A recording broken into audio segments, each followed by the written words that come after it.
आज केरल के इस सांस्कृतिक राजधानी में आकर मैं अपने आप को धन्य महसूस करता हूं, जो केरल अपने सांस्कृतिक धरोहर के साथ साथ प्राकृतिक सौंदर्य के साथ साथ पूरी तरह से टूरिज्म का एक बड़ा केंद्र केरल आज कहीं न कहीं हम सब के लिए आकर्षण का केंद्र रहता है। उस केरल में स्वामी शरणम अयप्पा जी के शरणों में मैं नमस्कार भी करता हूं। सर्वप्रथम मैं सबरीमाला अयप्पा, गुरुवायूर, कोची महादेव आदि गुरु शंकराचार्य जी को भी नमन करता हूं। आज हम जब माननीय प्रधानमंत्री जी के विजन 2047 में इस देश को आगे बढ़ते हुए देख रहे हैं और जिस गति से आगे बढ़ रहा है ये देश, वो हम सब के लिए भारत के एक भविष्य को सुरक्षित रूप से हम संपन्न रूप से 2047 में कैसे देख सकते हैं, उसकी कल्पना साकार होते हुए दिख रही है। जहां विश्व आर्थिक परेशानियों से गुजर रहा है, हम कह सकते हैं कि आज विश्व के सभी देश एक ऐसे इकोनॉमिक क्राइसिस के समय से गुजर रहे हैं जहां उनके यहां हर प्रकार की चुनौतियां बढ़ रही हैं। उनके ग्रोथ रेट लगातार डिक्लाइन कर रहे हैं, लेकिन वहीं पर भारत इस विषम परिस्थिति के बावजूद भी 7% के ग्रोथ रेट के साथ लगातार आगे बढ़ रहा है। विथ लोएस्ट इन्फ्लेशन रेट के साथ ये कहीं ना कहीं दिखाता है कि हमारे माननीय प्रधानमंत्री जी का विजन और जनता का विश्वास किस प्रकार से हमारे साथ जुड़ा है। लेकिन मित्रों, ये सफर पिछले 11 वर्षों के कठिन परिश्रम से आया है। जब इस देश में हमारे पूर्व के कई बड़े बड़े नेता और प्रधानमंत्री ने ये कहा कि मेरे लिए 45 करोड़ जनता लायबिलिटी है, जब उनके बाद के नेताओं ने कहा कि मेरे लिए 57 करोड़ जनता लायबिलिटी है, वहीं पर हमारे प्रधानमंत्री जी ने कहा कि मेरे लिए 140 करोड़ की जनता मेरे लिए एक बहुत बड़ा एसेट है जो मैं देश को आगे बढ़ा सकता हूं। ये हमारे नेता और प्रधानमंत्री जी की जो सोच है कि हर व्यक्ति इस देश के लिए एक एसेट है और एक एक व्यक्ति अगर एक एक कदम इस देश को आगे बढ़ाने के लिए बढ़ाएगा तो हम 1,40 करोड़ कदम आगे बढ़ सकते हैं। ऐसा सोच हमारे माननीय प्रधानमंत्री जी का रहा है। आज जब यूरोपियन यूनियन के साथ हम लोगों ने mother of all deal sign किया तो पूरे विश्व में एक मैसेज गया कि भारत एक ऐसी शक्ति बनकर उभर रहा है जहां पूरा यूरोपियन यूनियन, जिसके पहले संबंध सभी जगह रहते थे, पर वो पहली प्राथमिकता भारत को दे रहा है और अपना मदर ऑफ ऑल डील्स के साथ भारत के साथ जुड़ रहा है। ये भारत के बड़े मार्केट में स्ट्रेंथ को भी दिखाता है और वही भारत के क्षमता को भी किस प्रकार से भारत आगे बढ़ रहा है और विश्व के सभी देश हमारे साथ व्यापार करने के लिए आगे आ रहे हैं। और पिछले दिनों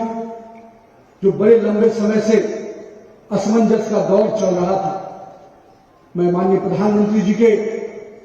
इस कूटनीतिक धैर्य को, उनके नेतृत्व को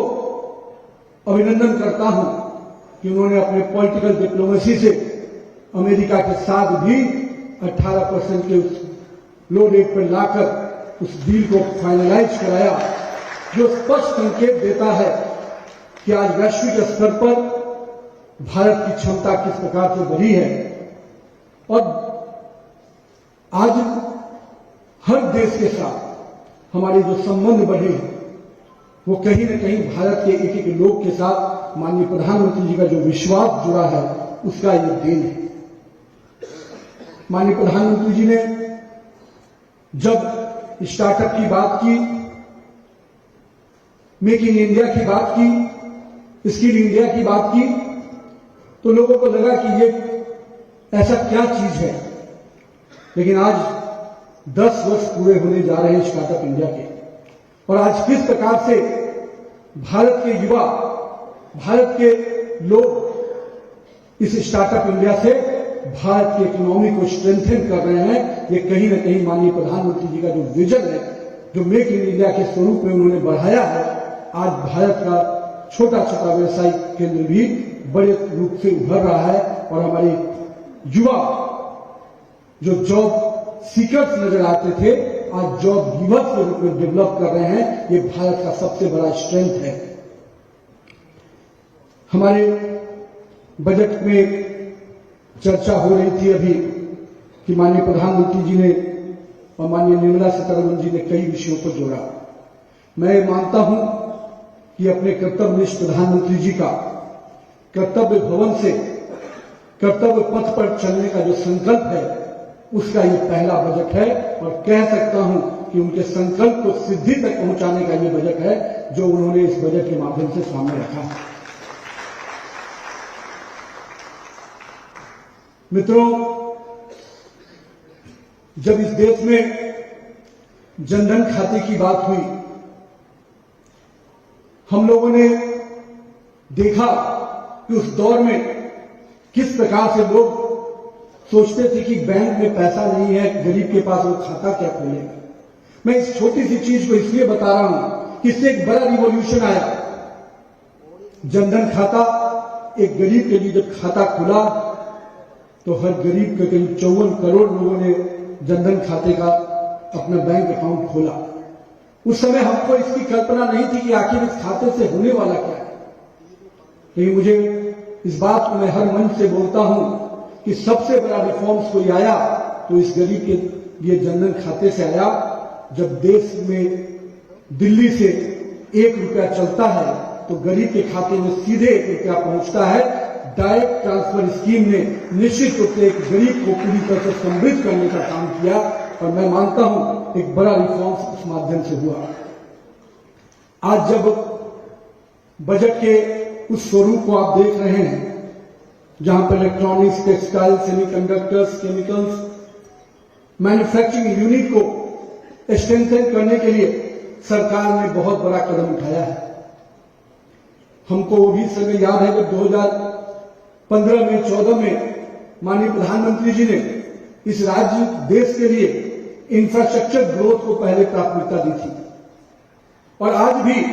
लगातार इंफ्रास्ट्रक्चर में इस बार का भी बजट स्पष्ट रूप से दिखाता है कि हम किसने तेजी से इंफ्रास्ट्रक्चर की प्राथमिकता देते हुए आगे बढ़ रहे हैं। करीब 5 लाख से ऊपर का बजट केवल ट्रांसपोर्ट एंड रोड डिपार्टमेंट को दिया गया। इस बजट के आकार को जहां हमने इंफ्रास्ट्रक्चर में देखा, वहीं पर मैन्युफैक्चरिंग जैसे बड़े सेगमेंट को इस बार उन्होंने जिस प्रकार से 40,000 करोड़ रुपया केवल इलेक्ट्रॉनिक इक्विपमेंट के लिए विशेष प्रावधान किया, बायोफार्मा इंडस्ट्री के लिए 10,000 करोड़ का सपोर्ट सिस्टम खड़ा किया, यह स्पष्ट रूप से दिखाता है कि किस प्रकार से एम्प्लॉयमेंट, स्किल डेवलपमेंट और हम कह सकते हैं कि मैन्युफैक्चरिंग यूनिट को बढ़ावा देने से एक बड़े पैमाने पर जो हमारा ट्रेड डील हो रहा है उसको एक बड़ा सपोर्ट सिस्टम इससे मिलने वाला है। इस बात को मैंने इसलिए आपके सामने रखा कि ये वो दौर है था जब हम लोग शुरू में कई चीजों में अपने आप को देखते थे कि हमारे लिए इतना बड़ा मैन पावर कहीं हमारी लायबिलिटी तो नहीं है। वो सोच था, वो दौर था, लेकिन आज प्रधानमंत्री जी ने इसको एसेट बनाकर सामने रखा है। आज रेयर अर्थ कॉरिडोर ग्लोबल के लिए जिस प्रकार से आत्मनिर्भर भारत बनाने के निर्माण में केरल की भी निर्णायक भूमिका इसमें रखी गई है, और रेयर अर्थ कॉरिडोर का लाभ